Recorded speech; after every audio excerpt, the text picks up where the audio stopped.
Good evening once again. We begin tonight with the war in the Middle East. The conflict expected to escalate into the weekend, and it now has major U.S. cities on high alert, including here in Buffalo. Tonight, we are digging into the security concerns for communities and law enforcement and the plans in place to keep you safe. In the latest from Israel tonight, the military has warned more than 1 million people to evacuate areas of Gaza. Israel continues to launch airstrikes against Hamas targets in the region in response to Saturday's attack. More than 3,000 people have now died in the conflict, and calls for a day of rage today by a former Hamas leader now have U.S. cities stepping up security around temples and events. Now, that includes Buffalo, where different organizations have gatherings planned today through Sunday.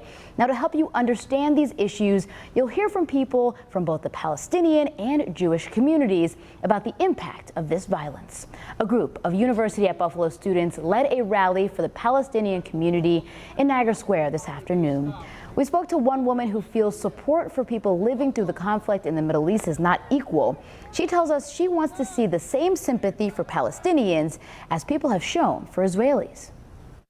Whether it's because they're brown and black and Muslim, not even just Muslim, it's not even a religious issue since there's Palestinian Christians and Jewish people and Muslims as well. But you just don't see that same empathy for them.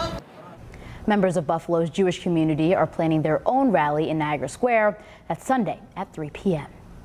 But those Day of Rage calls have some in the Jewish community on edge, worried for their safety while at temple or during their rallies. 7 News reporter Michael Schwartz exploring those concerns today. He joins us live outside a temple in Buffalo. Michael. Good evening, Taylor. Yeah, just down Delaware Avenue from that rally here at Temple Beth Zion, where just a few minutes ago, people from that rally passed by waving the flag of Palestine, honking their horns as law enforcement has stepped up ahead of Shabbat services tonight, the holy time of the week for Jewish people, to make sure security is good. People are really scared.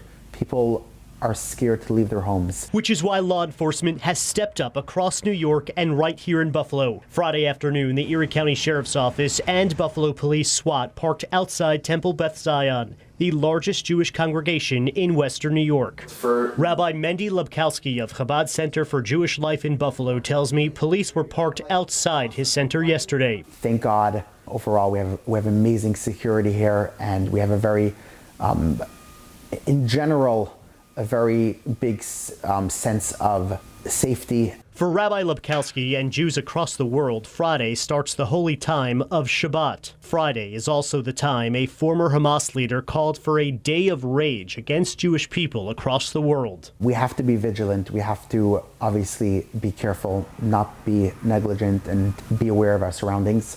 But by not going to shul, by not participating or not living our day-to-day life, we are ultimately giving into Hamas. We're giving into what they want. We're giving into the fear and terror that they're trying to divide us. They're trying to keep us home. Labkowski was born in Israel. He tells me family members still there are safe. So far, they're doing well. In and out of bomb shelters constantly. His message through the terror is to stay positive as Jewish people and as an entire community, no matter where you're from or who you may worship. Because when Jews pray, we pray for everyone. We pray for our brethren. We pray for our Jewish people, and we pray for our community at large to be safe, to be prosperous, to have a calm and tranquil life. Now, Shabbat services will start here and temples across the eastern part in just a few minutes. I do want to mention, though, that the Center for Jewish Life is having a solidarity with Israel and Shabbat dinner tonight in Williamsville. Now, the Center for Jewish Life there told me that they tried getting a vehicle there from Amherst Police, but police told them that they do not have the manpower right now. I tried contacting Amherst Police throughout the morning and the afternoon, but have not yet heard back. The bottom line from law enforcement all over Western New York: if you see something, say something. Outside Temple Beth Zion in Buffalo, Michael Schwartz, 7 News.